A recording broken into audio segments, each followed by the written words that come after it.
Reels वाली बहू। प्रज्ञा को रील्स बनाने का बड़ा ही क्रेज है और वो दिन भर रील्स बनाती रहती है। खाते पीते घूमते फिरते घर में कॉलेज में रील्स बनाने के कारण प्रज्ञा पूरे कॉलेज में हाईलाइटेड है। जहां उसकी रील्स सभी को पसंद आते हैं, वहीं मनीषा चिंता में डूबी रहती है। एक रोज जब खाते हुए प्रज्ञा रील्स बना रही होती है, तब मनीषा कहती है, एक मिनट भी चैन नहीं है इस लड़की को। ये नहीं कि खाना तो आराम से खा ले, लेकिन नहीं, अरे थोड़ी देर रील्स नहीं बनाओगी तो आसमान नहीं टूट पड़ेगा। अरे मम्मी, इसी को तो कहते हैं डिटर्मिनेशन। तुम नहीं समझोगी ये सब।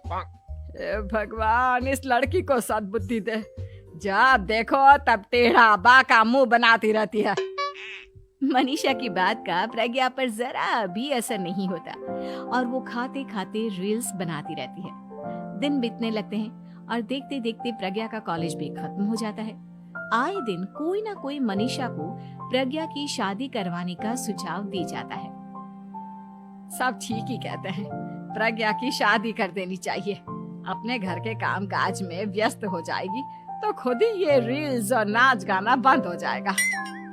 मनीषा और प्रेम प्रज्ञा के लिए एक अच्छा लड़का ढूंढने लगते हैं और तभी विकी का रिश्ता प्रज्ञा के लिए आता है, जिसने प्रज्ञा को उसकी रील्स देखकर पसंद कर लिया था। अगले दिन विकी अपने माता पिता के साथ प्रज्ञा के घर पहुंच जाता है और प्रज्ञा साड़ी पहने हाथों में चाय की ट्रे लिए उनके सामने आती है। जब विकी को पसंद है तो हमें भी बहू पसंद है। बहन जी, आप बारात की तैयारी कीजिए। एक बार लड़का लड़की अकेले में बात कर ले तो अच्छा रहेगा। हाँ हाँ, क्यों नहीं। मनीषा विकी को प्रज्ञा के कमरे में भेजती है, जहां प्रज्ञा पहले से ही रील्स बना रही होती है। तभी विकी कहता है, आ गए आपके साजन जी। हमारे साथ ये रील्स कंप्लीट करती तो और भी अच्छा रहता। अच्छा जी, अब आ ही गए हैं तो बना ही लेती हूँ आपके साथ। दोनों मिलकर रील्स बनाते हैं। जब वी मीट और तुरंत पोस्ट भी कर देते हैं। फिर विकी कहता है, जब आप साड़ी में चाय लेकर आई तब मुझे लगा कि कहीं मैं गलत घर में तो नहीं आ गया। अब सही है। दोनों की शादी पक्की हो जाती है और शादी के दिन भी प्रज्ञा रील्स बनाने से चूकती नहीं। यहाँ तक कि बारात के समय भी नाचते हुए रील्स बनाती है। सभी लोग प्रज्ञा की तारीफ के पुल बांध देते हैं और प्रज्ञा नाचती गाती अपने ससुराल चली जाती है। सब कुछ अच्छा चल रहा होता है। प्रज्ञा यहाँ भी दिन भर हर चीज की रील्स बनाती रहती है। लेकिन कुछ दिनों के बाद जब सुनीता कहती है, बहू, ये रील्स के साथ साथ कुछ काम भी कर लिया करो। वैसे तुझे और क्या क्या बनाना आता है?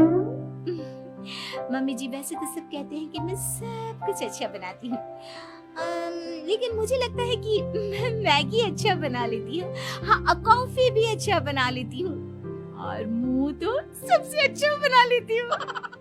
हैं? अच्छा अच्छा। सुनीता अपना माथा पकड़ लेती है और कहती है, बहू, कुछ खाना बनाना भी सीख लेती। मम्मी जी, मैं लंबी प्लानिंग कर रही हूँ। जल्दी ही मैं इतनी फेमस हो जाऊंगी कि मुझे पैसे मिलने लगेंगे। हम दोनों सास बहू राज करेंगे, राज। नौकर काम करेंगी और लोगों की तो लाइन लगेगी हमसे मिलने के लिए। तेरा दिमाग खराब हो गया है क्या बहू?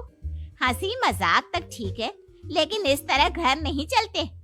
जितना जल्दी हो इस घर के तौर तरीकों को सीख लो। प्रज्ञा मुंह घुमाकर चली जाती है और तुरंत उसी वक्त एक रील बनाती है। ये देख सुनीता का गुस्सा 7वें आसमान पर चला जाता है और विकी के घर आती ही सुनीता उसे सब कुछ बताती है। विकी भी अब प्रज्ञा की इन हरकतों से परेशान हो जाता है। तुम टेंशन मत लो मम्मा, मैं देख लूंगा। विकी कमरे में जाता है तो देखता है कि प्रज्ञा रील्स बना रही है। विकी बड़े ही प्यार से प्रज्ञा से कहता है, प्रज्ञा, इन सब के लिए मैं तुम्हें मना नहीं कर रहा हूँ, लेकिन फिर भी हर वक्त तो ये अच्छा नहीं लगता ना। समझने की कोशिश करो, मुझे भी तुम्हारा थोड़ा वक्त चाहिए। मैं जब ऑफिस से आता हूँ तो मुझे समय देने की जगह इसी में लगे रहते हो। तुम ज्यादा ही सोच रहे हो।